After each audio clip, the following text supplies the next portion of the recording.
Hello YouTube, my name is Daniel and welcome to the first episode in this Flutter series. This series I'll be developing this Flutter Game Deals app from scratch. This app allows you to search a list of games from an API and also to browse to a given game deal and then save that deal for later. So this is a quick demo. We've just got a search bar here where we can search the title of any game we would want to find the price. If we hit search, it returns a list of a load of games. So we've got our list here.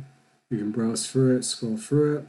Now if we find a game, that we're interested in, we can just click through and then browse that game. So we've got our hero image here, which is all coming from the API. We've got the price. We have two buttons here, one for Get Deal, which will open our browser and show the user where they can buy the game, and another one for Add to Favorites, where we can add this game to our SQL database so the user can then view it at a later date and maybe purchase it later. So if we click Get Deal, this will go ahead and open our browser. All of the links and everything comes from the API, so everything comes with the game object. This is just going to go ahead and then browse the game deal. Just wait for it to load up. And then we can see here Call of Duty Vanguard, and I can go ahead and buy that game. So when we come back to here, we can then also select Add to Favorites, which will then save the game in our SQL database. If we head back to our list, I've got this little favorite icon up here, which then shows us the list of saved deals. You can then click on this and go ahead and purchase the deal again. If you want to remove this from your saved deals, you just have to use a long click, and then this alert dialog will come up, and we just need to select Delete Deal. And that is all of the functionality of this simple app. Now we're just going to go ahead and dive into the code. So firstly, we want to declare some dependencies. The links for these will be in the GitHub README, which will be in the description. Firstly, we have our DIO, which is our API client, our provider, which is used for our view model, our cached network image, which is used for loading images, Flutter web browser, used for opening the browser, path and SQLite, used for SQL, storing games, that sort of stuff, and then Flutter alert, which is the alert dialog. So if you paste all these in here from the GitHub project, and then we can get started on the code. So we want to go to our main.dart. If you have any like boilerplate code in here from the demo app, just remove it. We want to just create just a blank canvas essentially, so just the most basic app as we're starting from scratch. And then we can go ahead and create our folder structure. So we want to come into here, new directory, and the first folder is going to be our utils folder. Then we have our services folder, our view models. I will explain what these folders will be for later. Screens will be next.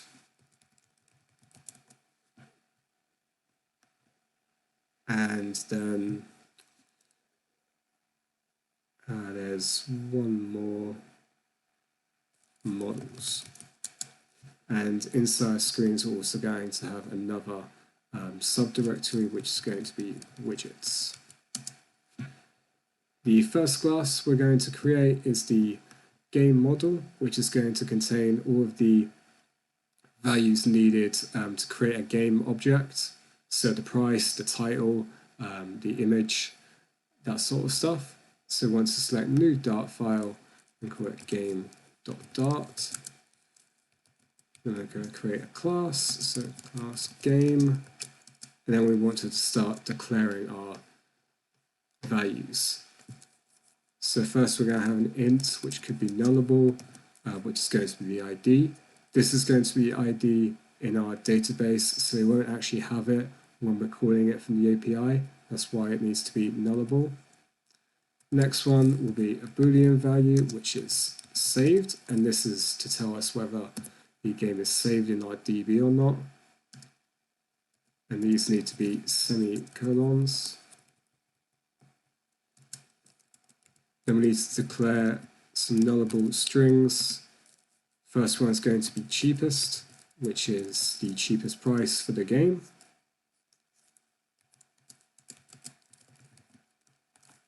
Then the cheapest deal ID, which is the ID for that specific deal.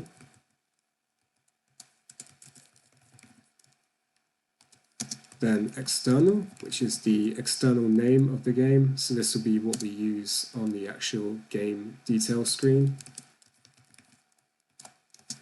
Then we have the internal name, which is just another value returned from the API. We don't really use it. Then we have the Steam app ID.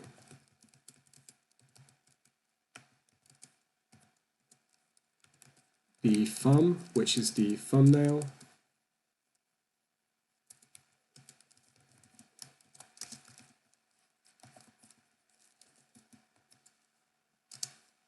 And then finally the game ID.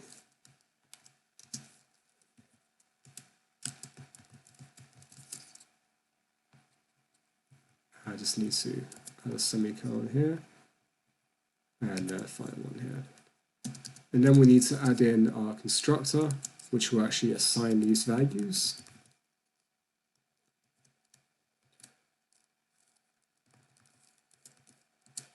So we need to require this dot saved as it cannot be nullable. And then we just need to add in these values here.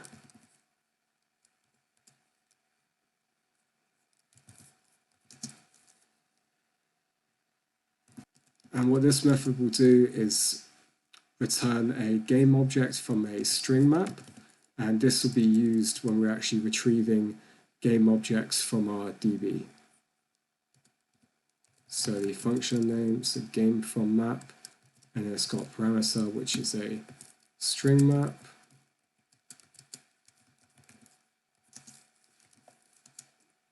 And this is going to be called res for response. And then we just need to go ahead and assign our values to this map. So the ID is going to be response, and then we need to give it a key, which is going to be ID. And then the next one is saved, which is going to be res is saved, which is the name of the column. And then we just need to go ahead and then declare all the other values. So I'm just going to go ahead and type that out.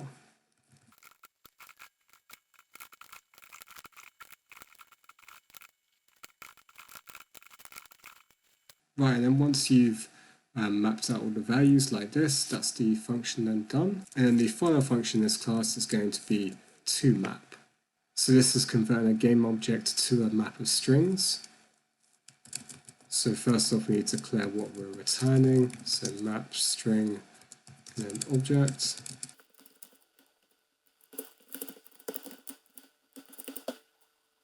And then we need to see to return. It's going to be an object here. And then we just need to declare the actual keys and then the values.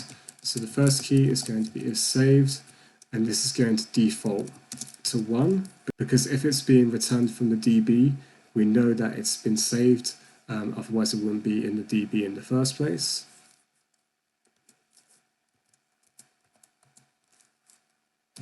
And then we just need to create our other values. So this will be internal name,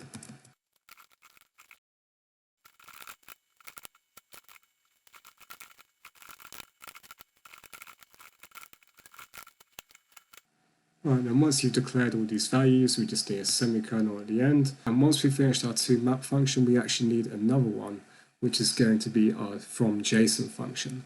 And this is going to be used to actually convert our response from our API to our game object. So this is going to be a factory method. It's going to be game.fromJSON. And this is going to take a map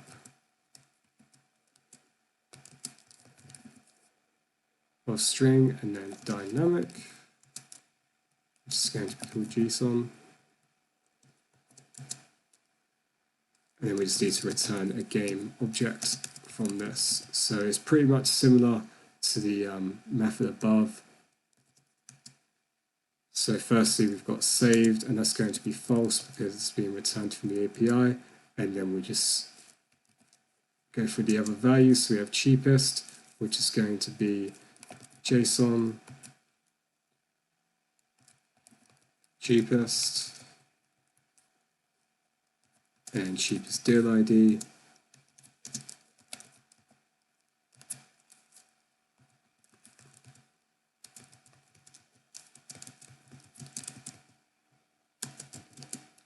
And then we just go through and actually fill out the values.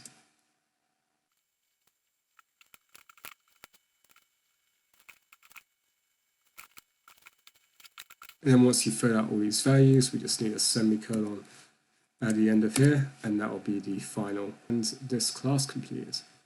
Next class we're going to work on is our API class. That is going to be in the services package. So we want to right click on services, new Dart file, and then API underscore service, all in lowercase.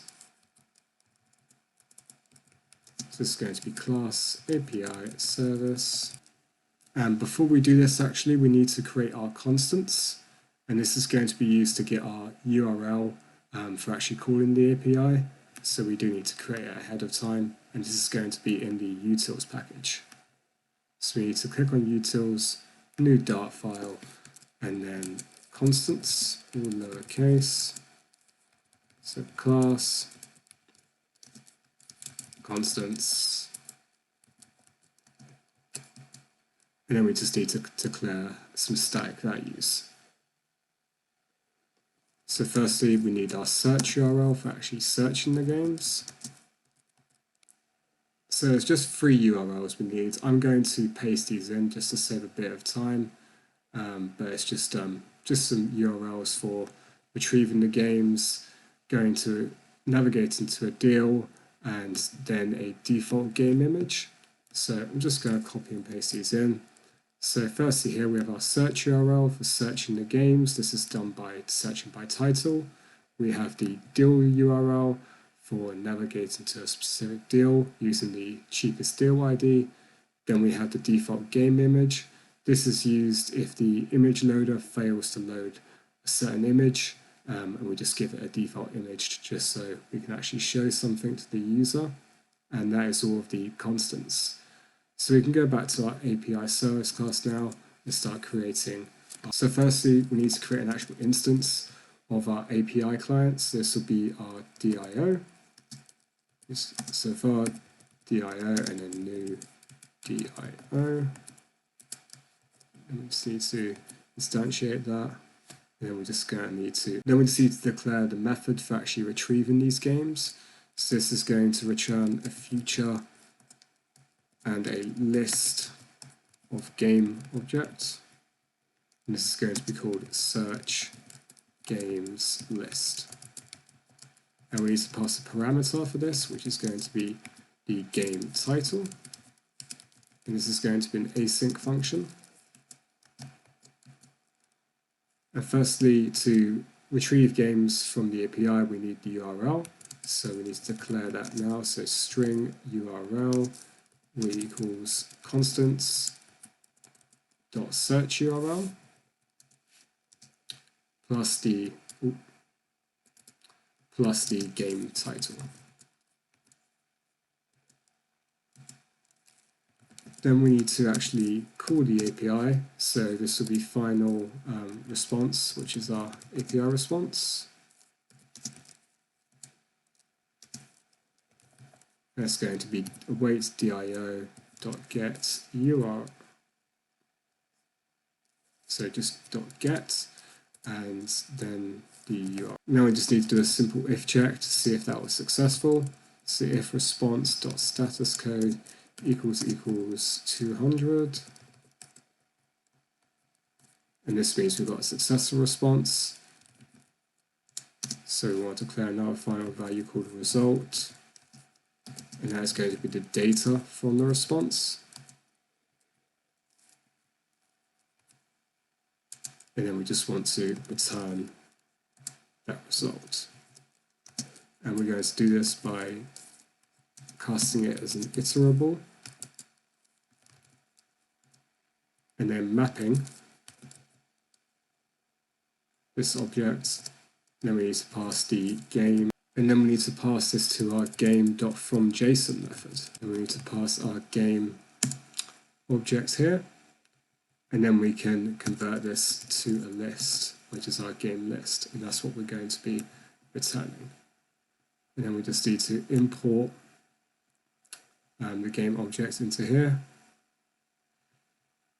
And then if this response status code isn't successful, we still need to actually return something or throw an error, which is what we will do now. In a proper app, you probably want to return either an empty list or your own specific error, but for this simple app, we're just going to throw an exception.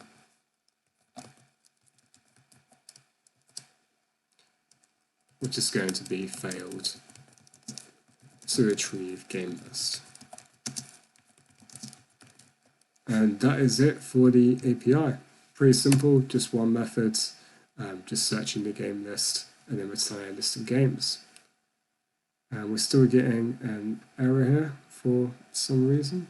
Let's see what that's about. Okay, yeah, just another semicolon here. And the next class we're going to create is our database handler, which is also going to be in our services package. So that'll be database underscore handler. So let's go ahead and create this class. So class database handler. And firstly, we're going to create a static instance of this, which can be used to access an instance of this database handler. And then just another variable as well.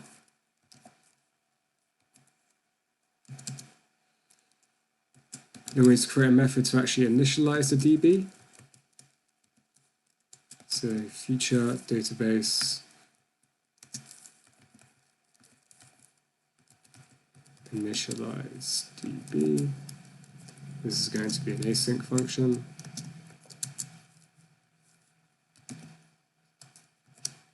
And then firstly, you want to check if the DB, this value here, is actually null. Because if we've already used this method and we've already initialized a database, we want to return the already initialized one and not keep creating another instance of a DB. So we're firstly going to check if this is null.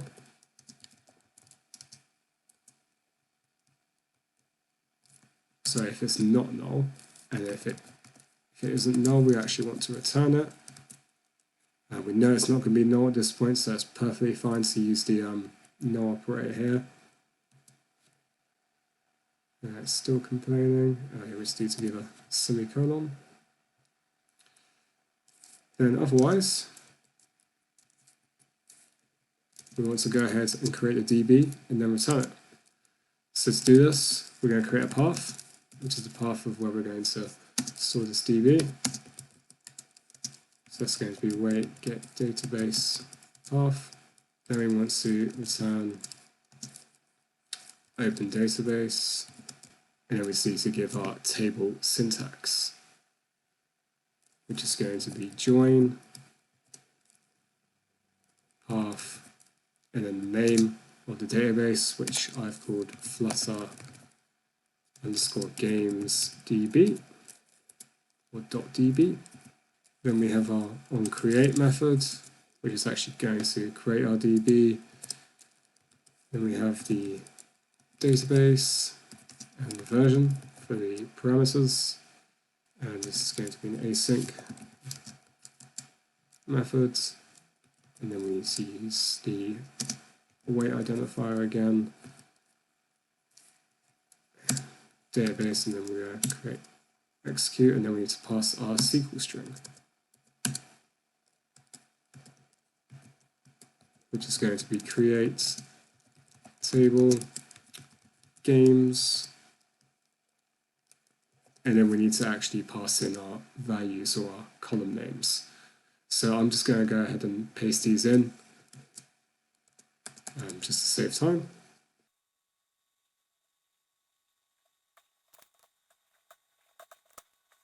So we've got our ID, which is our primary key, which is going to be auto-incremented every time a game is inserted. We have our external, our internal name, our thumbnail, game ID, the Steam ID, cheapest, which is the price, and the cheapest deal ID, and then whether it's saved or not. Then we need to declare our DB version, which is going to be version 1. And then just put a semicolon here, and that is it for the create method. Now I've declared this method to create the DB. We just need to declare methods to delete games from the DB and retrieve them and insert them. So we're going to work with the insert function first. So this is going to be a function which has a future Boolean value.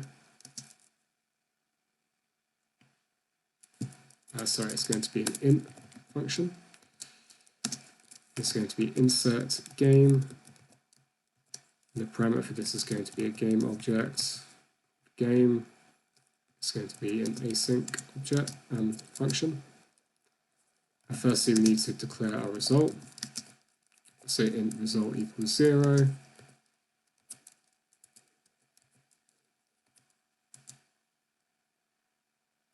And then we need to get the instance of this database. So final database db equals await initialize db.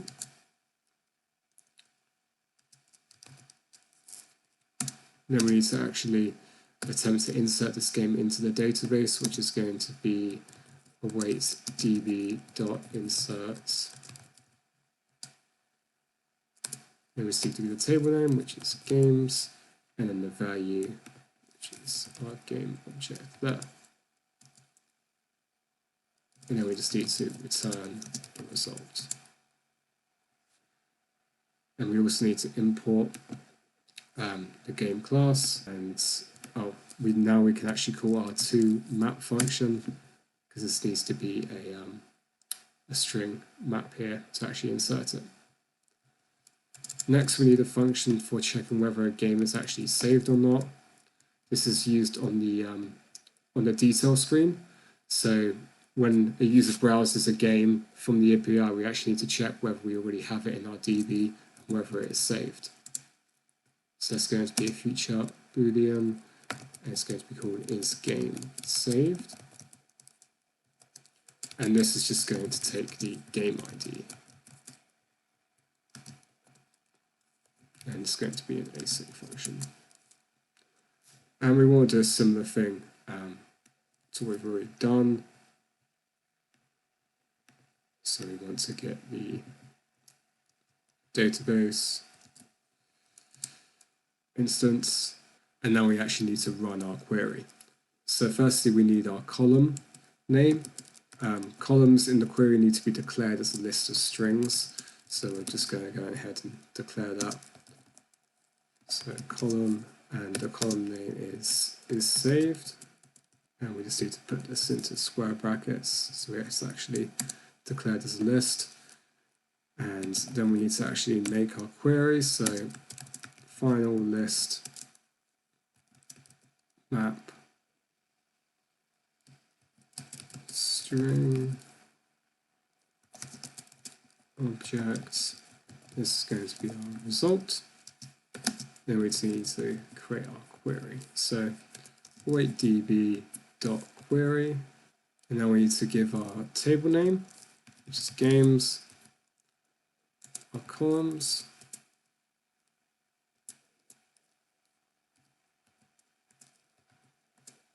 which is going to be our column up here, our where clause, which is going to be game ID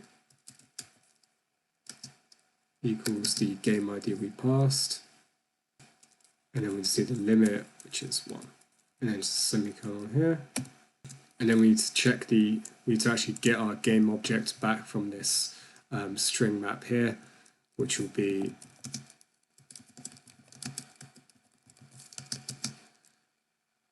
result.map.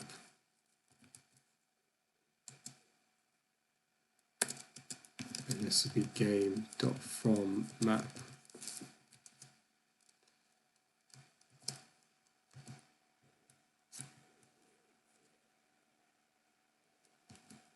And then we can use toList here, and that will be our game objects. And this actually needs to be a game list, because that's what's going to return. So list of game, and to make it more easy to understand, it's just going to be games. And then we can remove this cast, and then just do toList.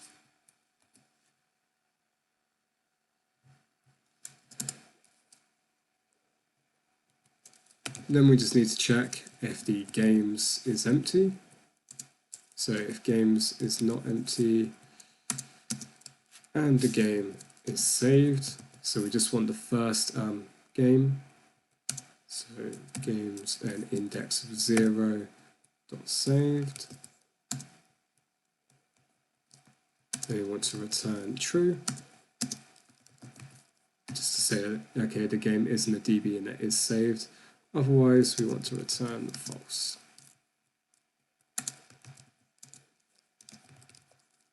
Make sure we have this in the correct order here. First, we want to check that it's not empty, and if it isn't empty, then it's actually safe to go and access the 0 index and not get an index out of bounds exception, and just check whether it is saved or not.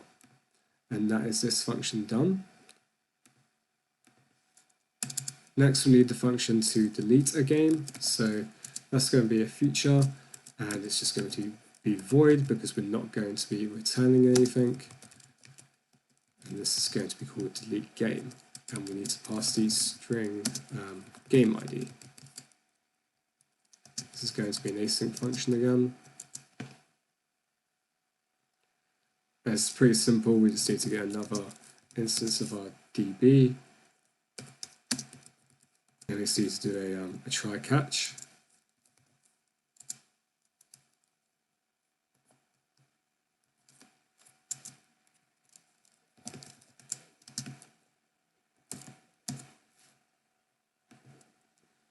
And we just do await db.delete. And we just need to pass the table name, which is games, and our where clause. It's going to be where game ID is equal to question mark, and then we need to add in our arguments, which would be our where args, which is an array. So we just have game ID there, which is what we're passing in the method constructor as a parameter. Sorry. And then we just do a comma here, and that is our query. And then we just need to catch any exceptions, and then we just need to just do a little print here just in case we get any exception. Error deleting game with ID, game ID.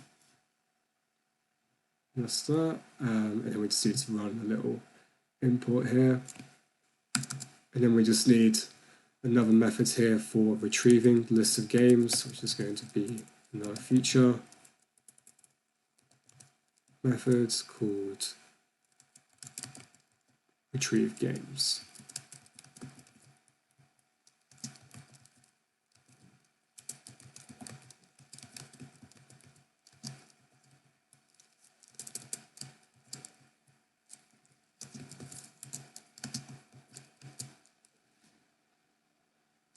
So again, we need to get an instance of our DB.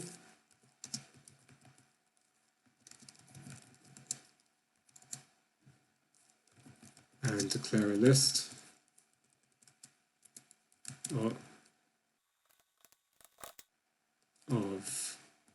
a string map, just like we've done before.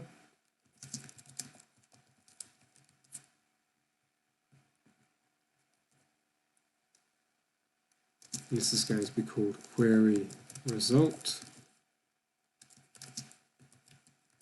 And we just need to do await db.query.